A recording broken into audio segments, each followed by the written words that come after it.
Welcome to News Cafe.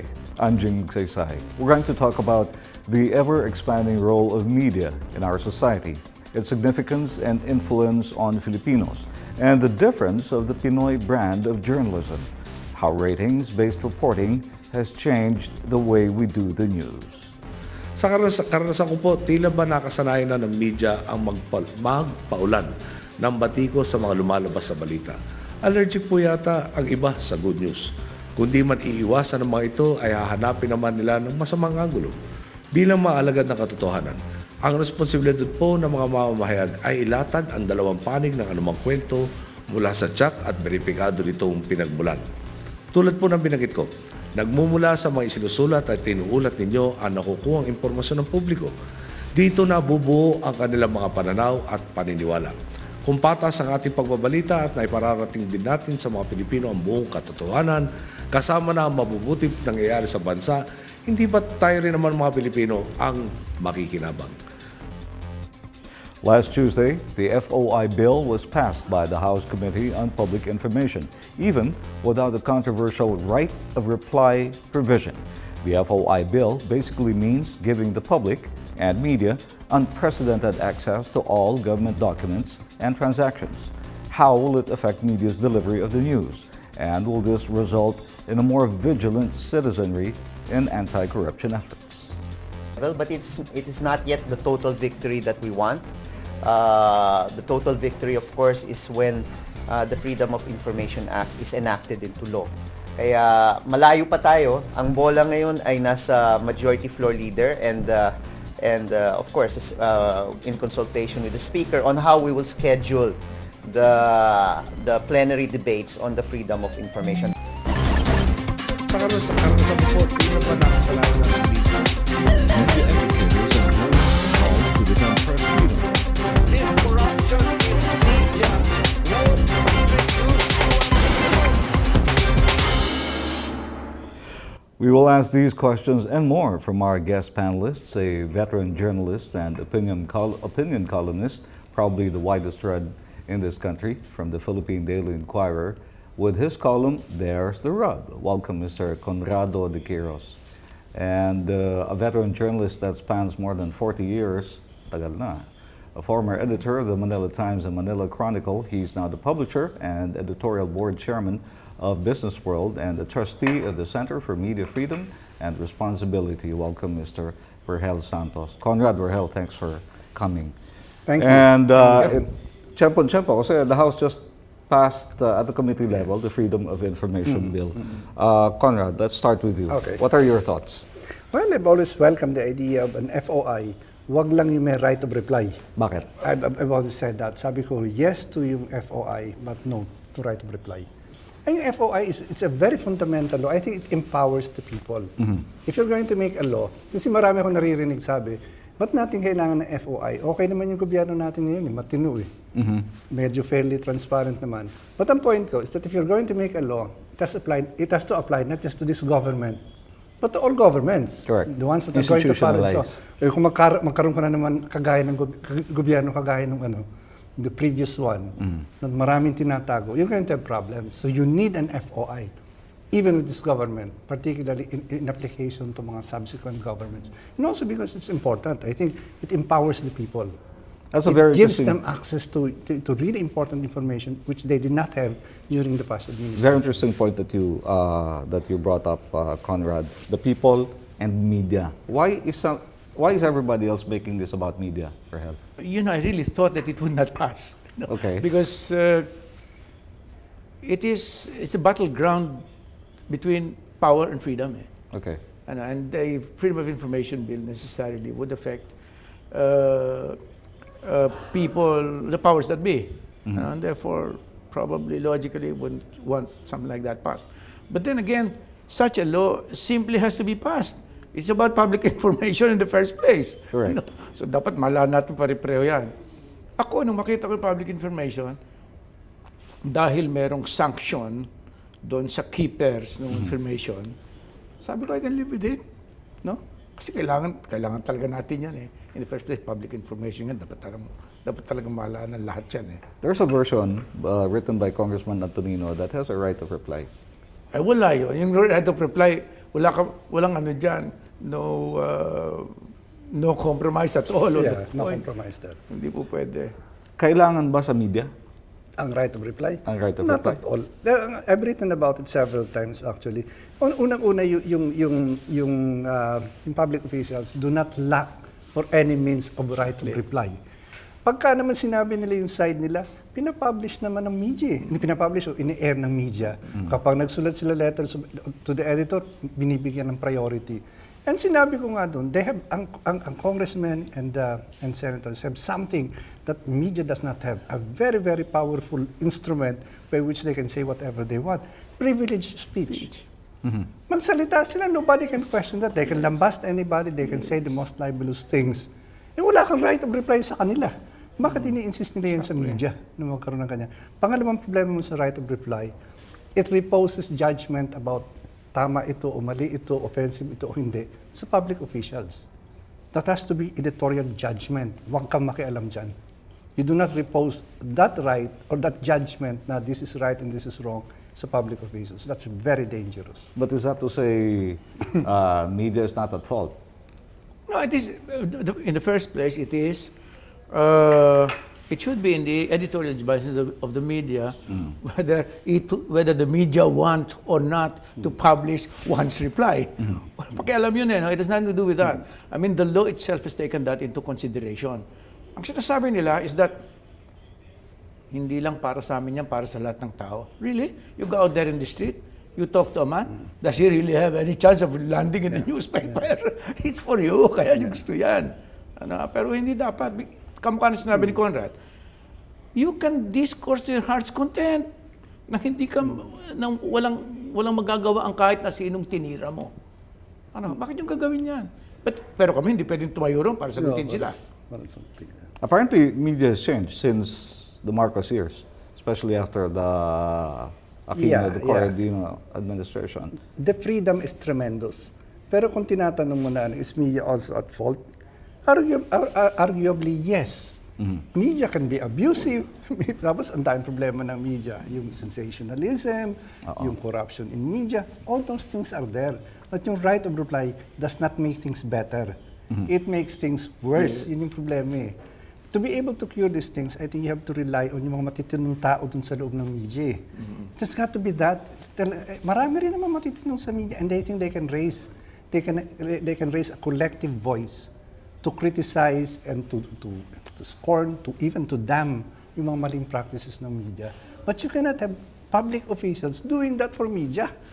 That's dangerous. Any privilege is open to abuse. Ano naman natin yan Ang kulang lang sa media, the media have not yet taken it upon themselves to criticize one another. Yun ang problema ng media. And to that extent, probably, media are seen as themselves an old boys club. May pagkaganon. Pero kailangan, sabi ko nga, the line should be drawn between us and them. The media should do that. And I think, gagawin ng media yan. Does the media focus more on bad news than good news? The president always keeps saying this. Yeah, well, it's part of the deal kasi. Parang, most of the time naman talaga, news is bad news. Exactly. Lalo sa bansang ito.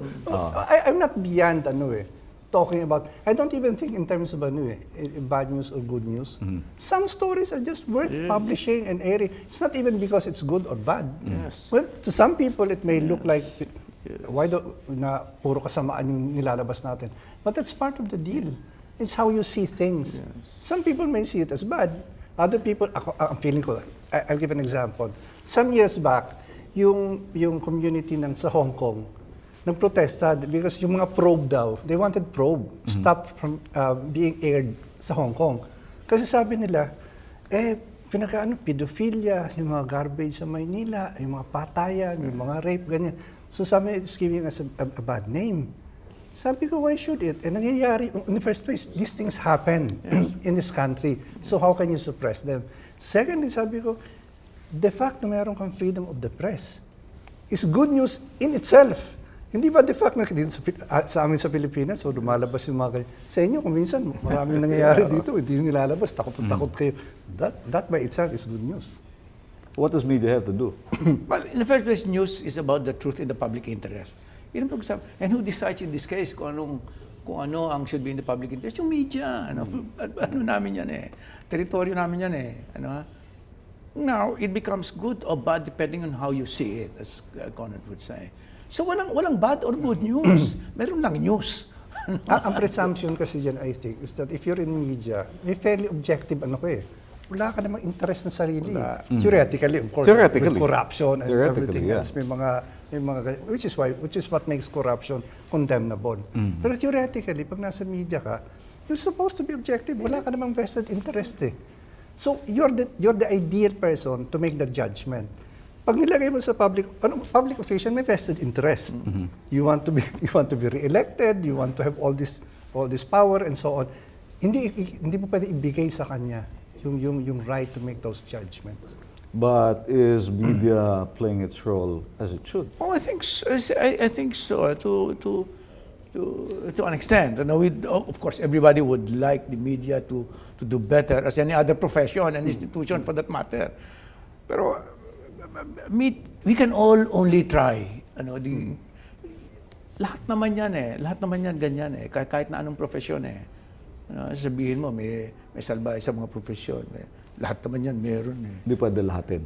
Oh, it depends. Depende I lang. think naman, currently, media are trying the best that they can to do things right. Na gawin naman na maayos yung kanyang, gampanan yung kanyang role. The problem, however, is standards. Ang baba kasi ng standards natin dito. Tingnan mo yung karaniwan. Also because of the way, napaka-odd man out natin dito sa yung media natin compared to other Asian countries. The first thing that I was surprised about, na other people pointed out to me, sa pag-attend ko ng mga media conferences is, sa Pilipinas, yung opinion page, kuminsan, it's about 2 pages, kuminsan 3. You even have a newspaper na puro opinion lang. In other countries, yung opinion page is just 1 page. And the rest is news. And look what happens. Dito sa atin kasi, pagka reporter ka, ang baba ng bayad sa'yo, ang trato sa reporter actually parang parang messenger. They send you out pagkatapos to get the story, tapos bibigay mo lang yung bare outlines, tapos i-edit ng editor, and it comes out. By the time it comes out, nabago na. Other countries, pag sinabi mo reporter, ang taas ng station yan, Yes, Time Magazine, Newsweek, the various papers, New Yorker, pag sinabi mo, I'm a reporter for it, mataas yung rango mo. Okay. Dito, anong nangyayari dun sa yung opinion page? It's really the news. It's the inside. Ito actually sasabihin. Ito actually nangyayari. Yeah, sabihin, di ba? Ito actually nangyayari doon, which is supposed to appear in the news pages. And the front That page. one should have been reported by the reporter to sir. begin with. Okay, we'll talk about standards. Still have plenty to discuss. When we get back, we'll discuss the FOI bill and how it will affect media. News Cafe. We'll be right back.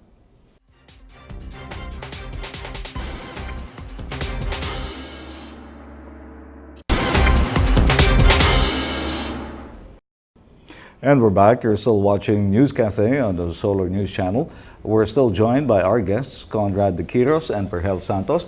And joining us via phone patch is the author of the FOI bill, Representative Erin Tañada. Erin, hi. How are you? And how do you feel about the committee passing your bill? Well, let's say it's not total victory. It's just one step forward. And I feel that it should have been passed quite some time earlier, no? But okay, we've done it, and I just hope that we get a schedule at plenary as soon as possible to give it a chance. But it's not. I don't think it's looking really that good that we'll be able to pass it on third reading. But I'm still hopeful. Congressman Antonino feels bad that his right of reply isn't included in the version that was passed by the committee. Well, I explained in the committee yesterday that no one should feel bad to make the committee consider them. They can still brace it up in plenary. That was the point that I was trying to make even in the last hearing. Do you think it's going to pass third reading? Let's say there's still time, because I think what both chambers are looking at right now, first is to ratify the syntax. If ever I'll be given a chance to defend the bill in plenary, would be the FOI. If it does pass, what form will it take in the end?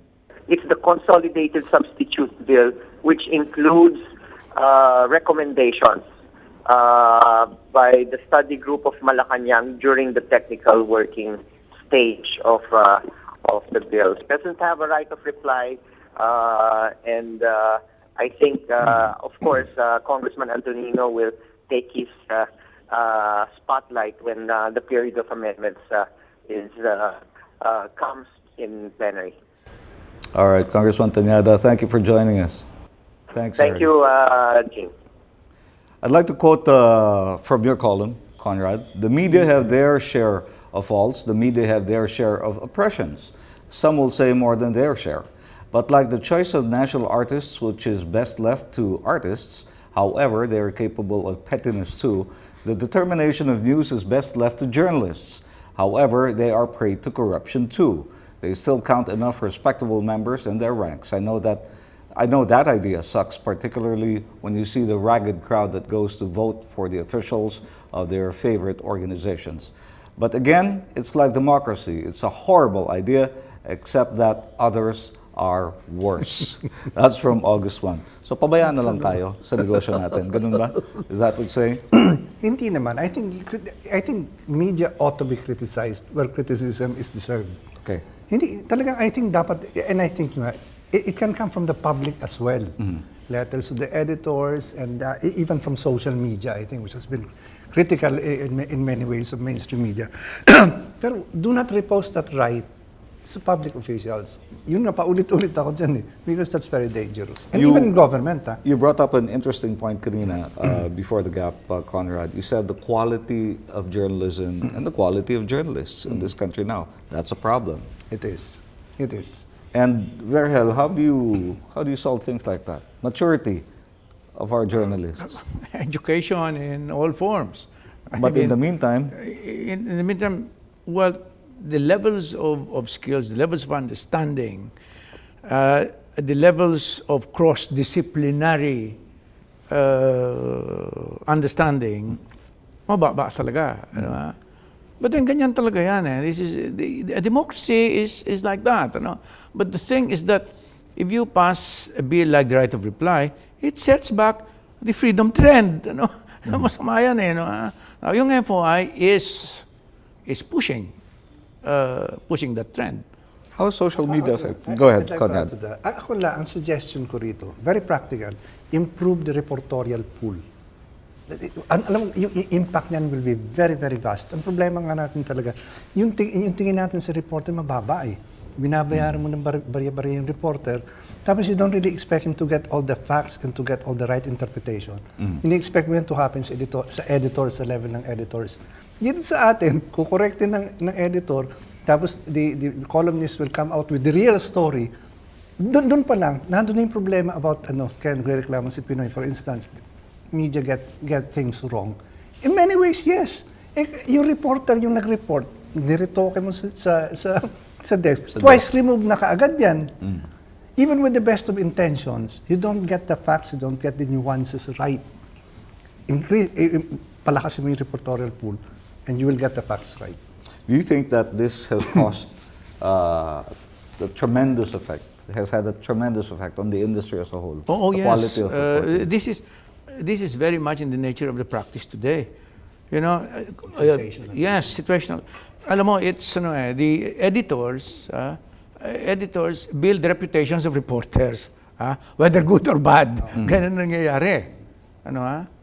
Unlike, but of course it's not easy, especially today that reporting has become a more difficult job to do than ever before, because nga you'll have to bring to bear all in cross-disciplinary understanding on issues. Mahirap talaga yan. Pero kung ititrain mo talaga na gano'n ang gawin at maghahanap ka talaga ng you will look for this certain quality of practitioners, pwede yan. Babayaran mo lang ng maayos. Na, And this comes at a time when social media is changing the way news is being consumed. That's right. That's right. Pero on the whole kasi, yung standards nga yan. Sa other countries, pag reporter ka, ang ambition mo to write books na non-fiction o kaya maging novelista. Eh dito, ambition mo pag maging column writer. Reporter ka, ambition mo maging column writer. And no offense meant that to have your own shows. Right. Hindi ba parang ganyan ambition na, ang trajectory natin iba eh. How has social media affected the Ay, industry? grabe. Kanina you were asking how do you improve mainstream media? I think social media is helping there. Of course, social media, garbage in, garbage out. Any form of democracy naman talaga, it's positive in the sense na everybody gets to contribute.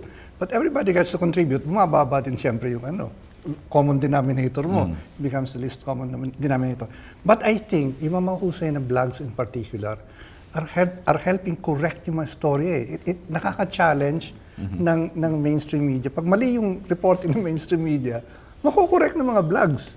And I think yung the social media enables the public to participate directly.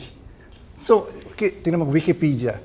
Yung dating encyclopedia natin, tapos na yan, that's gospel truth. Nakasulat na yan, written in stone. Eh, Wikipedia, pwede mo i-challenge and it will change it. Yeah. Hindi ba? Facts are no longer absolute. Gospel truth, they can be challenged. I will also read a portion from Verhel's article in the cmfrphilippines.org dated September 21. And I quote, "Indeed, the power to sanction the media has been taken from the public that rightfully possesses it by those whom the media and that public should be allied against in the first place. That power, the power has been lost to the government and the rest of the powers that be. Lost, that is, by all manner of default, of which default in education is the most grievous. The principle governing their relationship is not complex. Really, as the media's own market, the public has the power to sanction them. But as protector of its interests, the media deserves its support too. It's hard to draw the line between sanction and support that public could use some enlightening on."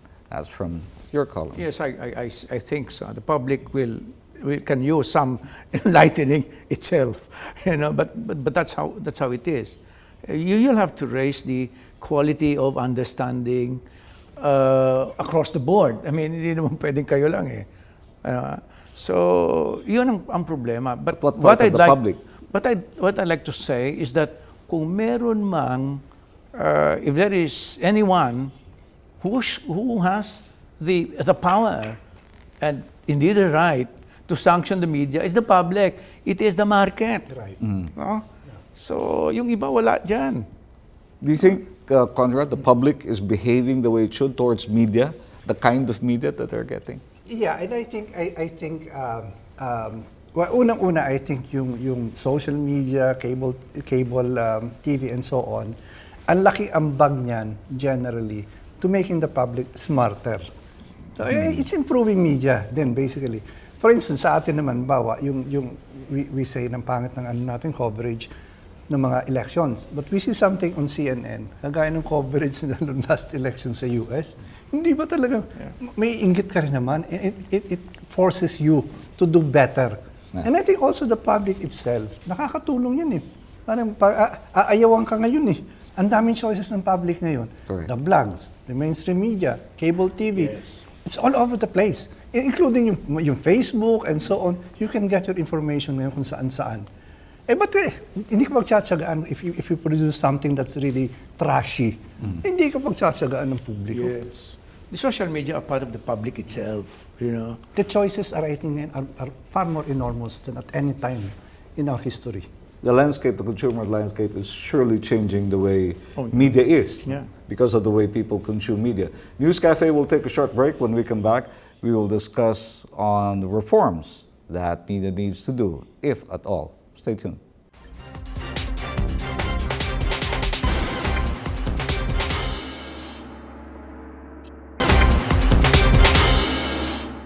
The ball is also in the hands of media. Because if you look at the arguments of the advocates for the right of reply provision, ang binabanatan nila ay yung media irresponsibility. Sana makakatulong rin kayo kung magpalabas rin po kayo ng statements on how you police your ranks, how you make sure that in your editorial policies and in your reporting it's always fair. And we're back. You're still watching News Cafe on the Solar News channel. Your reaction, Conrad. Police our own ranks. Oh, on a day-to-day basis, there's an attempt. Alam ko lahat ng news outfits, mga 5 o'clock in the afternoon or so, pinag-uusapan yan. conference yan. Story conference, where you try as best you can to do something like that. Of course, meron pa rin mga pagkakamali dyan eh. Hindi mo tatanggal yan. Pero again, the problem is, who is going to make the determination na tama o mali yan? Pag ginawa mo yung public officials, it becomes dangerous. That's why yung right of reply is problematic. The quality of journalists, Ferhel. By and large, I personally feel that we're still getting the stories right. Oh yes, I think so too. I mean, there are layers of check, in place, because this is an organized. This is a vetted practice. So merong layers of check, and this is beside the point on whether we are doing it or not. The point is that the government has nothing to do with it. I mean, people like them should have nothing to do with it at all. Because apart from our own, the checking that we do ourselves, there is the public, there is the market, that is supposed to keep us honest. But sabi nga ni Conrad, all the same, may lulusot pa rin dyan. Talaga namang ganun eh. But we're talking about news. We're not talking about opinion. Yeah. Kasi in this country, opinion has become news. Yeah. That's the particularity dito. That's what makes it weird. Na dapat, much of what appears sa mga columns really, parang in fact, this is really the news behind the news. Hindi naman talaga mga opinion yan eh. It's the news behind the news. Dapat palakasin mo yung reportage pa lang from the start. Pero Verhel is right there. Okay pa naman yung you have outfits like Center for Investigative Journalism. You have the blogs that can correct. Ang feeling ko, a democracy is a marketplace of ideas. Yeah. The best idea will really, at some point, dictate the terms of, quality will really, rise on top at some point. That's the whole concept of democracy. Is it okay that news organizations are redefining news? Magiging opinion. Well, alam mo, sa akin, whether may opinion dyan o wala, o marami opinion dyan sa news, really makes no difference to me. Ang pinag-usapan dito is quality, because in certain cases, given the nature of the times today, the times are very complex. You will require certain people rereading and giving their opinions on news. Talagang iba eh. Unlike before, when times were really simple and easy, I was a 17-year-old reporter and I got by, because I only reported the spot news. Yeah. But not anymore. We are expected to do more as journalists because the times have become so complex. So, and because of that, we precisely need a higher and higher levels of skills and understanding to be able to practice right. It's catch-up. It's a catch-up game. It's always like that. Are we? If you mean by redefining the news, yung I've seen that some networks really, in the middle of the news, nagko-comment. That's really it's redefining things. And you see main anchors in a really bad way. And you see main anchors, news anchors that have that are commentators. Yeah, and that as well. I disagree with talaga completely. I think that's not a good idea. What you're looking for is really something in between. Natatandaan ko rin yung yung panahon namin, pagka news yan, normally walang byline kasi the assumption is it's an objective reality na ganyan. Over time, nakita naman ng mga tao na there's no such thing as an absolutely objective reality. Kasi anything that you report, even when your facts are straight, requires some kind of interpretation.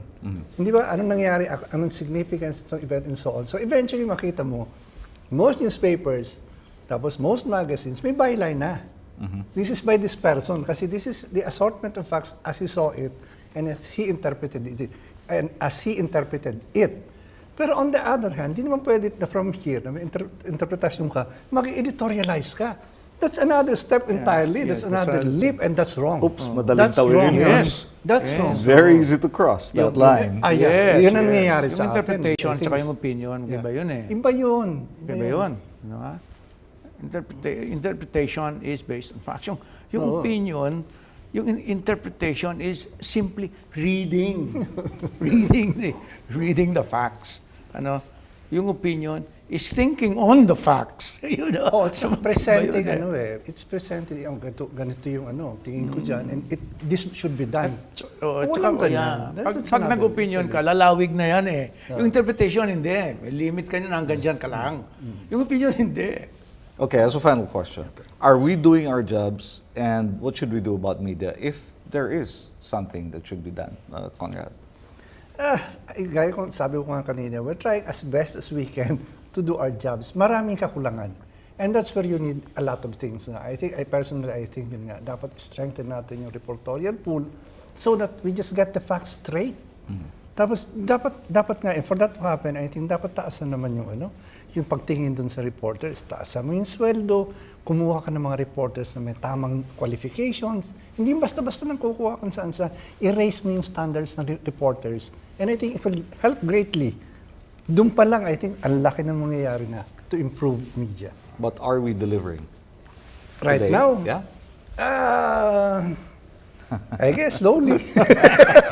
Well, the Philippine presidency one time asked if I could devise a way of measuring the suitability or quality of journalists. So because I think I can to a certain extent, no? But you owners and editors will have to agree. This is how we're going to do it. But this is precisely to determine what we need. Walang nangyari na problema. You'll have to get these people to agree that something like this is needed. But are we delivering? To an extent, I think we are. I mean, it's just not something that you can deliver wholesale and quickly. No, hindi naman. Mahirap talaga yan eh. All right, Verhel, thank you very much for coming. My Salamat. pleasure. And Conrad, Hey, what a way to kick off a show with Conrad and Verhel. And that's all the time we have for today. We'd like to thank our guests for being with us. Thanks very much. Don't forget to add us on Facebook and Twitter. Join us again next Friday for another 360-degree discussion right here on News Cafe. I'm Jing Magsaysay. Salamat po.